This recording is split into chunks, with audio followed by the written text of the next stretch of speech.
G'day, I'm Bruce, and today we're going to do a video on the 6x6 garbage truck. This is a really rare truck because it's an off-road 6-wheel drive garbage truck.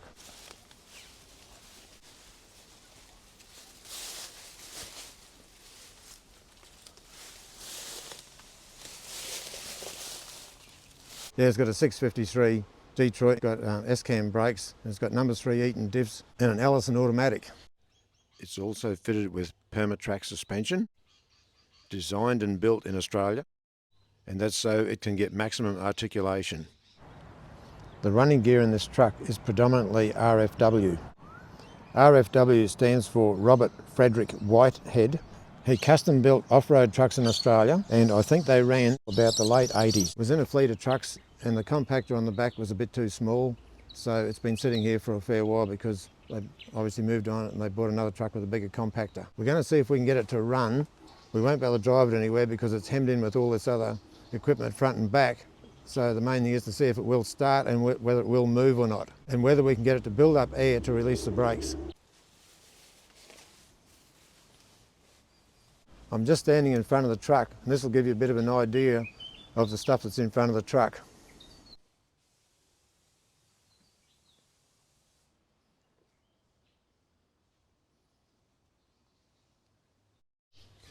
The cab is quite clean on this truck, a lot cleaner than what I'm used to.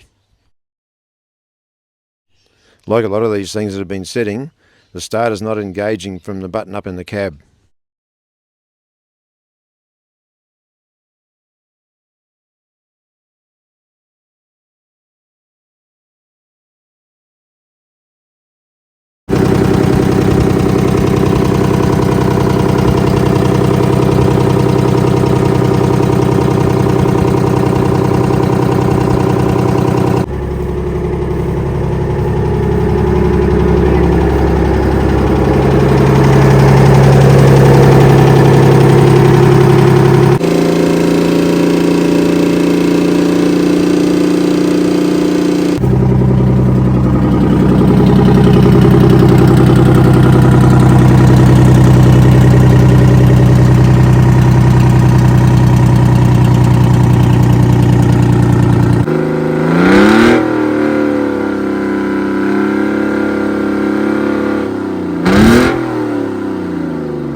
Well, the brakes are releasing and it's going into forward and reverse gear quite okay. The motor's also running quite well. It's very unfortunate about our camera on startup. It didn't work, but it did start up fairly easily and it started up really well. The boys are going to clear a track to get it out and the compactor will come off.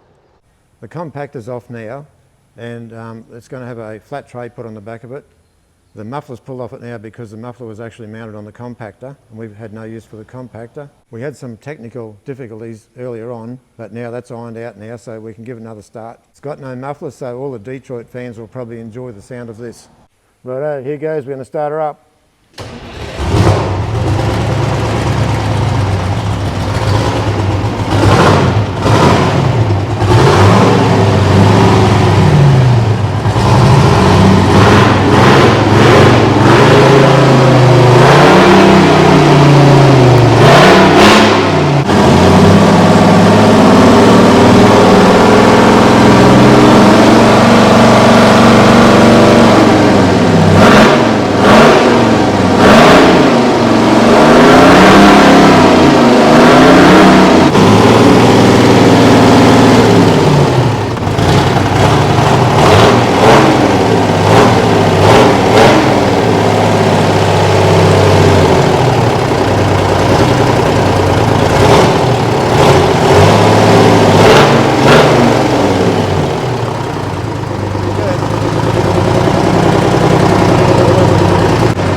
There was a fair bit of work for the boys to get it out of here. They've really had to clear a significant sort of track to get it out of here. And that's where it was resting over in there. That's the tray over on that yellow truck there that we're going to get. We're going to get that tray fitted to that blue truck. This is also another interesting truck here, which is a Leader, which is another truck that's made in Australia. This one's fitted with the 3208 V8 Cat, the same as the other old Leader we had in our previous video. This one was an ex-drilling truck, and they were going to put a compactor on this one, but it never eventuated. Australian built and 6-wheel drive. This tray is only in average condition, but that'll be good enough for me to use if I want to shift any logs or anything long and heavy around my property.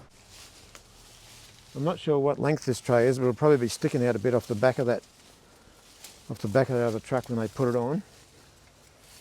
We'll probably need, well, it's going to need tail lights and whatever on it if it's ever going to get registered.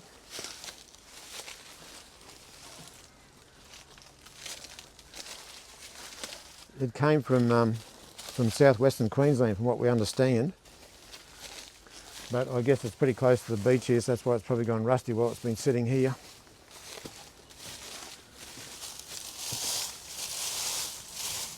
Looks like it's been sitting here a long time, and you look how far on the ground that tyre is. But at the same time, it looks like it's complete. It looks like you could probably put some batteries in it, and if you stuck another tyre on another wheel on the other side, you might be able to move it even. That looks like where it's come from, Mitchell Drilling Contractors, which, 17 Mile Rocks, Brisbane on there. But we were told it came from somewhere out in southwestern Queensland. One advantage with these old things, fiberglass cab and no rust in the cab. I think this one's got a different grille to the other one that we used on our property with the tipper on the back. I'm sure that looks different.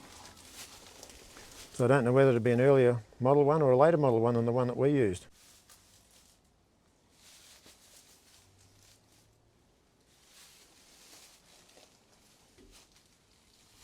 If you're eager and you had a property and you wanted a 6-wheel drive, something like this could probably be fixed up again and probably still go and probably still do the job. As you can see, there's a lot of stuff's got to be moved here to get to this tray. I might name the blue truck Frankenworth because it's a bit of a mixture of different things. Kenworth cab, the Detroit engine, the number 3 Eaton diffs, the RFW suspension. We knew the injectors weren't stuck on this one before we started it. There was an issue with our camera and we didn't quite catch the first startup. Nonetheless, it had been sitting for about 4 years and it didn't crank very much, and away it went. It started quite easily and ran quite well considering it had old diesel in it, and yeah, it was not bad at all. We made sure the snuff out flap was free and working, and we also had a piece of plywood, so if it did look like running away, we could just jam over where the air cleaner was pulled off and snuff her out like that. I'm pretty eager to get this thing home and go for a burn around the paddock. This truck spent its life in harsh environments, and a 6-wheel drive, it'd be great at my place where it's a bit hilly, it's got the creek and all that wet country when it rains. It'd be ideal for moving stuff around my property. It is one of those places where you can get bogged fairly easily, but I reckon the old blue truck might be just a ticket. We're going to do another video on the blue truck once we get it home and the tray's fitted and whatever, and then we'll probably give it a service, an oil change, grease, go and check everything over, and then we'll do another video on it then. We're probably going to have to cut about 1 metre off the tray, we think, but that's no big deal. That'll be it for this video, and until next time, thanks very much for watching.